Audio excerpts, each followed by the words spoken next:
श्री गुरुभ्यो नमः। समर्थ सद्गुरु श्री ब्रह्मचैतन्य महाराज की जय। समर्थ सद्गुरु श्री ब्रह्मानंद महाराज की जय। ಸಮರ್ಥ ಸದ್ಗುರು ಶ್ರೀ ದತ್ತಾವಧೂತ ಮಹಾರಾಜ್ ಕಿ ಜೈ. ಇವತ್ತಿನ ವಿಡಿಯೋ ಒಳಗೆ ಮುಂದಿನ ಕ್ಯಾಟಗರಿ ನೋಡೋಣಂತ. ಮುಂದಿನ ಕ್ಯಾಟಗರಿ ಒಳಗೆ ಸಮರ್ಥ ಗುರುಗಳು ನಿಷ್ಕಾಮ ಭಕ್ತಿಯ ಬಗ್ಗೆ ಹೇಳ್ಕೊತ ಹೋಗ್ತಾರೆ. ಈಗ ನೋಡೋಣ ಶ್ಲೋಕ 57. जगी होई जे धन्य या राम नामे, क्रिया भक्ति उपासना नित्य नेमे, उदासीनता तत्वता सारा है, सदा सर्वदा मोकळी वृत्ति राहे. ಭಾವಾರ್ಥ: ಮನುಷ್ಯ ಜೀವನದಲ್ಲಿ ಕೃತಾರ್ಥನಾಗಬೇಕಾದರೆ ಅವನು ಭಗವಂತನ ನಾಮ ತೆಗೆದುಕೊಳ್ಳಬೇಕು. ಎರಡನೆಯದು ಧರ್ಮಕ್ಕನುಸಾರವಾದ ಆಚರಣೆ ಮಾಡಬೇಕು. ಮೂರನೆಯದು ನಿತ್ಯ ನಿಯಮದಿಂದ ಭಗವಂತನ ಅರ್ಚನೆ, ಪೂಜೆ, ಆರಾಧನೆ ಹಾಗೂ ಪ್ರಾರ್ಥನೆ ಮಾಡಬೇಕು. 4 ಅಂತಃಕರಣದಲ್ಲಿ ಭಗವಂತನ ಅಭಿರುಚಿ ಹಾಗೂ ನಿಷ್ಠೆಯನ್ನಿಟ್ಟುಕೊಳ್ಳಬೇಕು. ನಿಜವಾಗಿ ಹೇಳಬೇಕೆಂದರೆ ದೃಶ್ಯದ ವಿಷಯದಲ್ಲಿ ಅನಾಸಕ್ತಿ ಅಥವಾ ವಿರಕ್ತಿಯು ಎಲ್ಲವುಗಳ ಸಾರವಾಗಿರುತ್ತದೆ. ಉದಾಸೀನ ಮನುಷ್ಯನ ಮನಸ್ಸಿಗೆ ಯಾವಾಗಲೂ ಸ್ವತಂತ್ರತೆ ಇರುತ್ತದೆ. ಇಲ್ಲೇ ವಿವರಣೆ ನೋಡ್ಲಿಕ್ಕತ್ರ ಎಲ್ಲರಿಗೂ ಏನು ಅನ್ನಿಸ್ತಿರ್ತದ, ಮನುಷ್ಯನ ಲೈಫ್ ಒಳಗೆ ಒಂದು ಫುಲ್ಫಿಲ್ಮೆಂಟು, ಒಂದು ಸ್ಯಾಟಿಸ್ಫ್ಯಾಕ್ಷನ್ನು, ಒಂದು ಹ್ಯಾಪಿನೆಸ್ಸು ಎಲ್ಲ ಹೆಂಗೆ ಸಿಗ್ಲಿಕ್ಕೆ ಸಾಧ್ಯದ ಅಂದರೆ ನಾವು ಯಾವಾಗಲೂ ಯಾವುದ್ರ ಕಡೆ ನೋಡ್ತೀವಿ? ಒಂದು ಮನುಷ್ಯ, ಹೌದು, ಹಿ ಈಸ್ ವೆರಿ ರಿಚ್, ಭಾಳ ಶ್ರೀಮಂತ ಇದ್ದಾನಪ್ಪ, he must be a very happy person. ಇಲ್ಲ, ಅವ್ನು ದೊಡ್ಡ ಪೊಸಿಷನ್ ಒಳಗಿದ್ದಾನ, he must be a very happy person. ಹೌದಾ? ಹೀಗೆಲ್ಲ ನೋಡ್ತೀವಿ. ಇಲ್ಲ, ಅವನೇನೋ ಭಾಳಷ್ಟು ವಿದ್ಯೆ ಕಲಿತು ಒಂದು ದೊಡ್ಡ ಭಾಳಷ್ಟು ಡಿಗ್ರೀಸ್ ತೊಗೊಂಬಿಟ್ಟಾನ, ಭಾಳಷ್ಟು ಕ್ವಾಲಿಫಿಕೇಷನ್ ಅವ ಅವನಿಗೆ, ಹಿ must be a very happy person.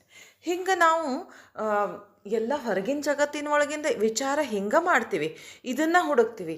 ಆದ್ರೆ ಅಲ್ಲಿಲ್ಲ, ಅದರೊಳಗೆ ಹುಡುಕಬೇಡ್ರಿ. ಯಾವತ್ತೂ ಜೀವನದ ಸಾರ್ಥಕತೆ ಹೊರಗಿನ ವಸ್ತುಗಳೊಳಗೆ, ವರ್ಲ್ಡ್ಲಿ ಪ್ಲೆಜರ್ ಒಳಗೆ ಇಲ್ಲ ಅಂಥೇಳಿ ಗುರುಗಳಿಲ್ಲ ಸ್ಪಷ್ಟವಾಗಿ ಹೇಳಲಿಕ್ಕೆ ಬಯಸ್ತಾರೆ. ಅಂದರೆ ಯಾವ ಮನುಷ್ಯ ಫುಲ್ಫಿಲ್ಡ್ ಇದ್ದಾನ, ಯಾವ ಮನುಷ್ಯ ಕಂಟೆಂಟೆಡ್ ಇದ್ದಾನ, ಹೆಂಗೆ ನೋಡಬೇಕು ಅಂತಾರೆ ಗುರುಗಳಂದ್ರೆ ಇಲ್ಲೇ ಯಾರು ರಾಮನಾಮದೊಳಗೆ ಜನ್ಮನ ಧನ್ಯ ಆಗಿಸ್ಕೊಂಡು ಬಿಟ್ಟಾರ, ಯಾರು ರಾಮನಾಮನ ಒಂದು ಸೆಕೆಂಡ್ ಬಿಡುವುದಿಲ್ಲ, ರಾಮನಾಮದೊಳಗೆ ಧನ್ಯ ಆಗಿಬಿಟ್ಟಾರ, ಅದನ್ನು ರಾಮನಾಮ ತಗೊಳ್ಳೋದ್ರಿಂದ ಅವ್ರಿಗೆ ಸಂತೋಷ ಉಕ್ಕಿ ಹರಿದು ಬರ್ತದೆ. ಅಥವಾ ತಮ್ಮ ದಿನನಿತ್ಯ ಉಪಾಸನೆ, ನಿತ್ಯ ಭಕ್ತಿ, ದೇವತಾ ಅರ್ಚನೆ ಒಳಗೆ ಒಂದು ಡಿಸಿಪ್ಲಿನ್ ಉಳಿಸ್ಕೊಂಡು ತಪ್ಪಲಾರ್ದಂಗೆ, ಕನ್ಸಿಸ್ಟೆನ್ಸಿ ಬಿಡ್ಲಾರ್ದಂಗೆ ಅದನ್ನು ಮಾಡ್ಕೋತ ಹೊಂಟಾರ. ಹೌದಾ?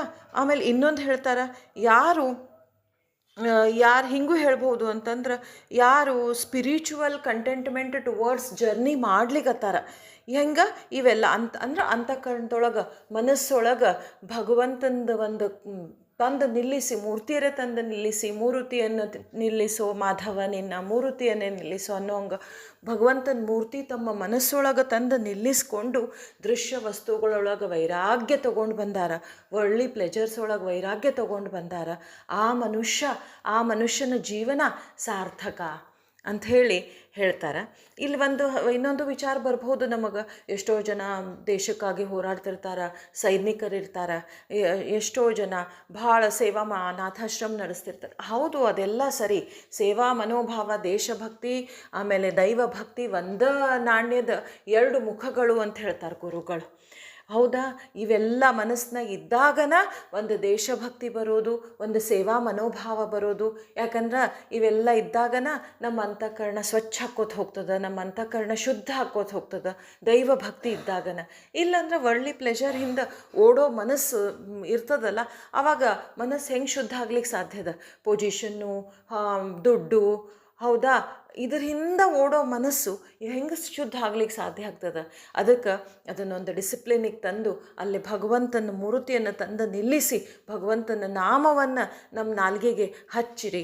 ಆವಾಗ ಒಂದು ಆತ್ಮಸಂತೋಷ, ಆ ಭಕ್ತಿಯ ಸಂತೋಷ ಏನದ ಅದನ್ನು ಅನುಭವಿಸ್ರಿ ಅಂಥೇಳಿ ಗುರುಗಳಿಲ್ಲಿ ಹೇಳಲಿಕ್ಕೆ ಇಷ್ಟಪಡ್ತಾರೆ. ಇದ್ರೊಳಗೆ ಒಂದು ಬೇಂದ್ರೆಯವ್ರದ್ದು ಒಂದು ಹಾಡು ಭಾಳ ಚಂದ ರಿಲೇಟ್ ಮಾಡಬಹುದು ನಾವಿಲ್ಲೇ. ಬಹುಶಃ ಎಲ್ಲರೂ ಕೇಳಿರಬಹುದು.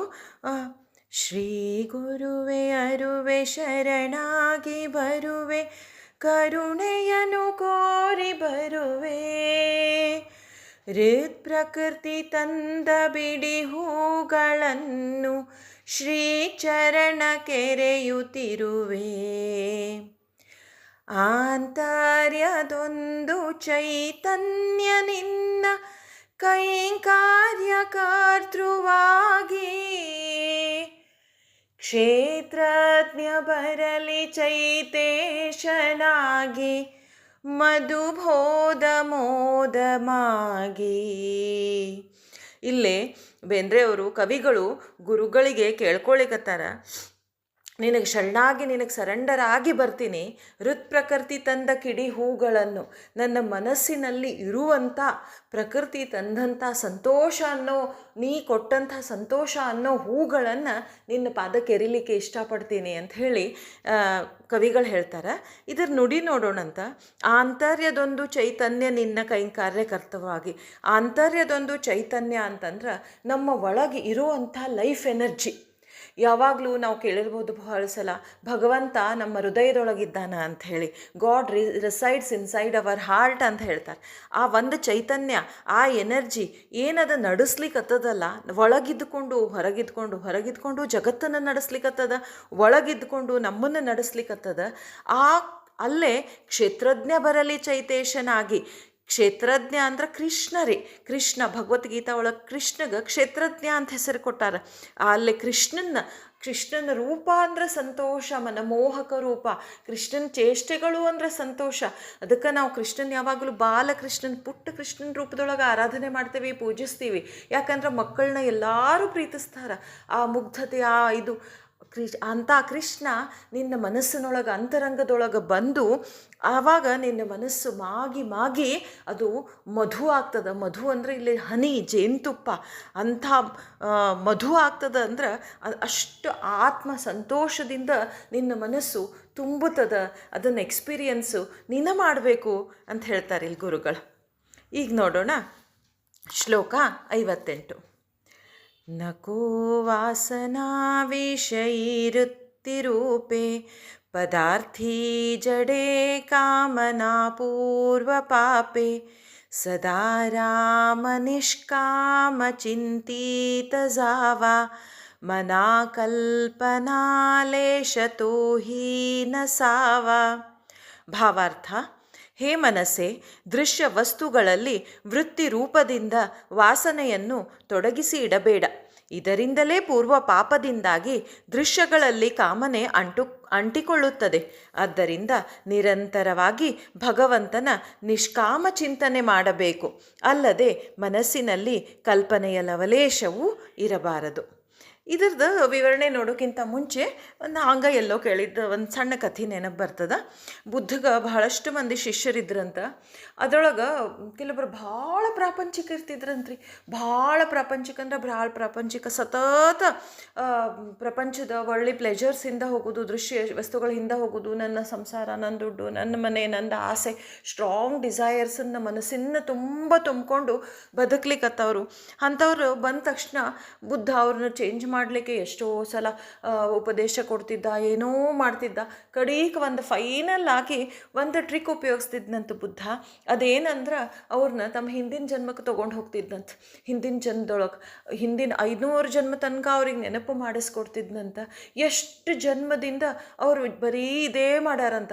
ಬರೀ ಹುಟ್ಟುತ್ತೀವಿ, ಬದುಕ್ತೀವಿ, ಪ್ರಾಣಿಗಳ ಬದುಕು ನಡೆಸ್ತೀವಿ, ನಮ್ಮ ಅಂತರಂಗ, ನಮ್ಮ ಮನಸ್ಸನ್ನು ಸ್ವಚ್ಛ ಮಾಡ್ಕೊಳ್ಳೋ ಕಡೆ ಪ್ರಯತ್ನನ ಹರಿಸೋದಿಲ್ಲ. ಅಲ್ಲಿ ಮಾಧವನ ಮೂರ್ತಿಯನ್ನು ತಂದು ನಿಲ್ಲಿಸೋದ್ರ ಕಡೆ ಪ್ರಯತ್ನನ ಹರಿಸೋದಿಲ್ಲ. ಮತ್ತು ಅಲ್ಲಿ ಏನು ತಂದು ನಿಲ್ಲಿಸ್ತೀವಿ? ಸುಖ ಸುಖ ಸುಖ, ದುಡ್ಡು, ಪೊಸಿಷನ್ನು, ಅಧಿಕಾರ, ಇದ ಇದ ತಂದು ನಿಲ್ಲಿಸಿ ನಿಲ್ಲಿಸಿ ನಿಲ್ಲಿಸಿ ಒಂದು ದಿವಸ ಸತ್ತು ಹೋಗ್ತೀವಿ, ಮತ್ತು ಅದ ವಾಸನೆಗಳಿಂದ ಮತ್ತದ ಹುಟ್ಟಿ ಬರ್ತೀವಿ. ಇದನ್ನು ನೋಡಿ ನೋಡಿ ನೋಡಿ ನೋಡಿ ತನ್ನ ಜನ್ಮಗಳನ್ನು ತಾನ ನೋಡಿ ಅವನಿಗೆ ಬೇಜಾರಾಗ್ಬಿಡ್ತಿತ್ತಂತ. ಕಡಿಕ ಅವನಿಗೆ ನೆನಪಾಗ್ತಿತ್ತಂತೆ, ಬೇಡಪ್ಪ ಸಾಕು, ಇನ್ನು ಸಾಕು ಈ cycle of birth and death ಸಾಕು, ಇನ್ನು ನಾನು ಭಗವಂತನ ಕಡೆ ಹೊಳ್ತೀನಿ, ಅದು ಭಗವಂತನಿಂದ ವಿಮುಖ ಆದದ್ದು ಮನಸ್ಸನ್ನು ಮತ್ತು ಅವನ ಕಡೆ ತಿರುಗಿಸ್ತೀನಿ, ಮಾಧವನ ಮೂರ್ತಿಯನ್ನು ನನ್ನ ಮನಸ್ಸೊಳಗೆ ತಂದು ನಿಲ್ಲಿಸ್ಕೋತೀನಿ ಅಂತ ಹೇಳಿ ಅವ ಡಿಸೈಡ್ ಮಾಡ್ತಿದ್ನಂತ. ಯಾಕಂದ್ರೆ ದೃಶ್ಯ ವಸ್ತುಗಳು ಆ ಮೂಮೆಂಟೊಳಗೆ ನಮಗೆ ಭಾಳ ಖುಷಿ ಕೊಡ್ತಾವ, ಆ ಮೂಮೆಂಟೊಳಗೆ ಭಾಳ ಸಂತೋಷ ಕೊಡ್ತಾವ. ಆದ್ರೆ ಅದರಿಂದ ಬೆನ್ನು ಹತ್ತಿ ಸತತ ಅದನ್ನು ಮನಸ್ಸಿನಾಗ ಅದರಿಂದ ನೀವು ಹೌದು ಎಂಜಾಯ್ ಮಾಡಿ ಕಾರ್ನಾಗ ಹೋಗಬೇಡ ಅಂತ ಹೇಳಿ ಸಮರ್ಥ ಗುರುಗಳು ಹೇಳಲಿಲ್ಲ. ನೀ ಕಾರ್ ಹತ್ತು ಹೋಗು, ಆದ್ರೆ ಅದನ್ನು ಒಳಗೆ ಕ್ಯಾರಿ ಮಾಡ್ಕೊಂಡು ಹೋಗೋದಲ್ಲ, ಅದು ಬೇಡ ಅಂತ ಹೇಳ್ತಾರೆ. ಅದನ್ನು ಸತತ ಅದ್ರದ್ದು ಕಾಮನೆ ಇಟ್ಕೊಳ್ಳೋದು, ಅದ್ರದ್ದು ಆಸೆ ಇಟ್ಕೊಳ್ಳೋದು ಅದು ಬೇಡ ಅಂತ ಹೇಳ್ತಾರೆ. ಹೌದು ನೀನು ದೊಡ್ಡ ಮನೆ ಕಟ್ಟಿಸ್ಕೋತೀಯ, ಬ್ಯಾಡ್ ಅಂತ ಎಲ್ಲಂದಾರ ಗುರುಗಳು, ಕಟ್ಟಿಸ್ಕೋ, ಅದ್ರ ಸತತ ನಿನ್ನ ಮನಸ್ಸೊಳಗೆ ಅದೇ ಕೊರಿತಿರಬಾರ್ದು, ಅದೇ ಸುಖ ಕೊರಿತಿರಬಾರ್ದು. ಅದು ಒಂದು ಲಿಮಿಟ್ ಇರ್ಬೇಕು ಅದಕ್ಕೆ. ಹೌದಾ 10 ನಿಮಿಷ ಎಂಜಾಯ್ ಮಾಡ್ತೀಯ, ಮಾಡು, ಸಂತೋಷ ಪಡು.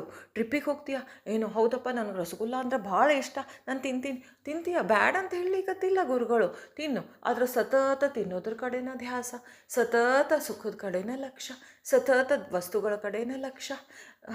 ಇಂಥದ್ದು ಬೇಡ ಅಂತ ಹೇಳ್ತಾರೆ. ಇದು ಮತ್ತು ನಮ್ಮನ್ನು ಅದು ಸುಖದ ಬೆನ್ನು ಹತ್ತಿ ಹುಟ್ಟಿ ಬರೋಂಗೆ ಮಾಡ್ತದೆ. ಕಡಿಕ ಆ ಸುಖದ ಸಲುವಾಗಿ ಮನಸ್ಸು ಪಾಪ ಮಾಡಲಿಕ್ಕೂ ಹಿಂಜರಿಯೋದಿಲ್ಲ. ಆದ್ರೆ ಒಮ್ಮೆ ಪಾಪದ ಹಿಂದೆ ಬೆನ್ನು ಹತ್ತು ಅಂತಂದ್ರೆ ಮತ್ತು ಮನುಷ್ಯ ಜನ್ಮ ಆಗಿ ಬಂದದ್ದಕ್ಕಿಂತ ಹಿಂದಿನ ಜನ್ಮಕ್ಕೆ ಕೆಳಗೆ ಎಳ್ಕೋತ ಪ್ರಾಣಿಗಳ ಜನ್ಮಕ್ಕೆ ಹೋಗ್ತದೆ ಅಂಥೇಳಿ ಹಂಗೆ ಹೋಗ್ಬೇಡಪ್ಪ. ನಿನ್ನ ಮನಸ್ಸನ್ನು ಈಗ ಒಂದು ಆಧ್ಯಾತ್ಮದ ಕಡೆ ತಂದು ಅದನ್ನು ಸರಿ ದಾರಿಗೆ ತಗೊಂಡು ಬಾ ಅಂಥೇಳಿ ಇಲ್ಲಿ ಗುರುಗಳು ಹೇಳಲಿಕ್ಕೆ ಇಷ್ಟಪಡ್ತಾರೆ. ಈಗ ನೋಡೋಣ ಶ್ಲೋಕ 59. ಮನಾ ಕಲ್ಪನಾ ಕಲ್ಪಿತಾ ಕಲ್ಪಕೋಟಿ ನವೇರೇ ನವೇ ಸರ್ವಥಾ ರಾಮ ಭೇಟಿ ಮನೆ ಕಾಮನಾ ರಾಮನಾಹಿ ಜಯಾಲ ಅತಿಯಾದರೆ ಪ್ರೀತಿ ನಾಹಿ ತಯಾಲ. ಭಾವಾರ್ಥ: ಹೇ ಮನಸ್ಸೇ, ಅನೇಕ ಪ್ರಕಾರದ ಅನಂತ ಕಲ್ಪನೆಗಳನ್ನು ಮಾಡುತ್ತಾ ಹೋದರೆ ಭಗವಂತನ ದರ್ಶನ ಎಂದೂ ಆಗುವುದಿಲ್ಲ. ಯಾರ ಮನಸ್ಸಿನಲ್ಲಿ ವಾಸನೆಗಳು ಇರುತ್ತವೆಯೋ ಅವರ ಮನಸ್ಸಿನಲ್ಲಿ ಭಗವಂತನ ವಿಷಯದಲ್ಲಿ ಕಾಮನೆಗಳಿರುವುದಿಲ್ಲ.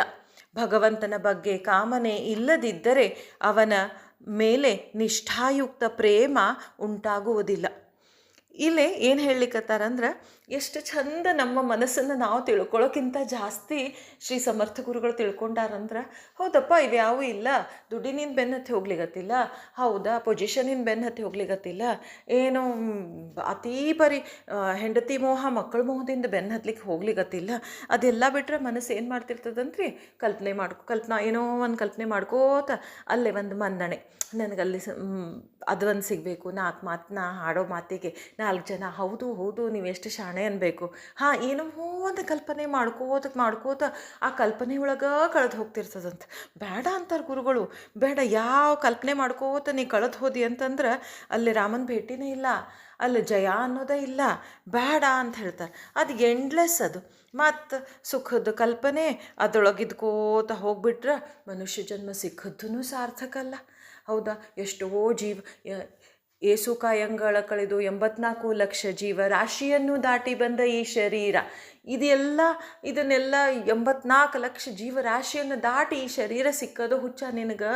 ಇದನ್ನು ಮಾನವ ಜನ್ಮ ಬಹುದೊಡ್ಡದು, ಇದರ ಹಾನಿ ಮಾಡಬೇಡ ಹುಚ್ಚಪ್ಪಗಳಿರ, ಇದನ್ನು ಕಳ್ಕೊಬೇಡ್ರು. ಮತ್ತು ಮನಸ್ಸೊಳಗೆ ಹಂಗೆ ಕಲ್ಪನೆ ಮಾಡ್ಕೋತ ಆ ಕಲ್ಪನೆ ಪ್ರಕಾರವಾಗಿನ ಮತ್ತು ಒಂದು ಆತ್ಮದ ಸುತ್ತ ಆವರಣ ತಯಾರು ಮಾಡಿಕೊಂಡು ಮತ್ತು ಇನ್ನೊಂದು ಜನ್ಮ ತಯಾರು ಮಾಡ್ಕೊಂಡ್ಬಿಡ್ತೀವಂತ. ಈ ಜನ್ಮದೊಳಗೆ ಮತ್ತೊಂದು ಜನ್ಮಕ್ಕೆ ಬೇಸ್ಮೆಂಟ್ ಹಾಕ್ಕೊಂಡ್ಬಿಡ್ತೀವಂತ. ಅದನ್ನು ಬೇಡ ಅಂತ ಹೇಳಲಿಕ್ಕತ್ತಾರ ಇಲ್ಲೇ ಸಮರ್ಥ ಗುರುಗಳು. ಜೈ ಜೈ ರಘುವೀರ ಸಮರ್ಥ.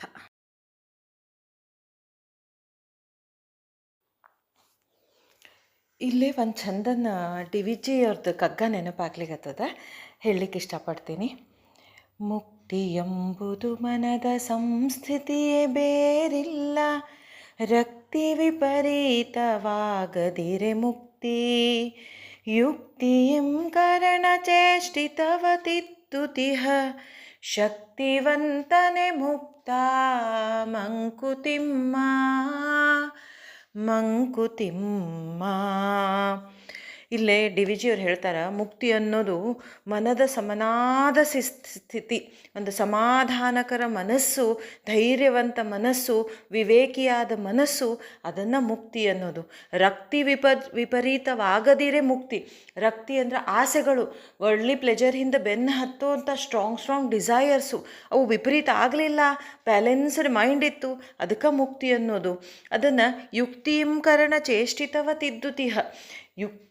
ಕೆಲವೊಂದು ಉಪಾಯಗಳಿಂದ, ಭಗವಂತನ ನಾಮಸ್ಮರಣೆ ಮಾಡೋದ್ರಿಂದ, ನಿತ್ಯ ನೈಮಿತ್ತಿಕ ಉಪಾಸನೆಗಳಿಂದ, ಇವೆಲ್ಲ ಸೇವಾ ಭಾವನೆಯಿಂದ, ಪರರಿಗೆ ಸೇವಾ ಮಾಡೋದ್ರಿಂದ, ಇವೆಲ್ಲದರಿಂದ ಅದರದ್ದು ಮನಸ್ಸಿನ ಚೇಷ್ಟೆಯನ್ನು ತಿದ್ದುಕೋತ ಹೋಗುವಂತಹ ಶಕ್ತಿವಂತನೇ ಇಲ್ಲಿ ಮುಕ್ತ ಅಂಥೇಳಿ ಡಿ ವಿ ಜಿಯವರು ಹೇಳಲಿಕ್ಕೆ ಇಷ್ಟಪಡ್ತಾರೆ.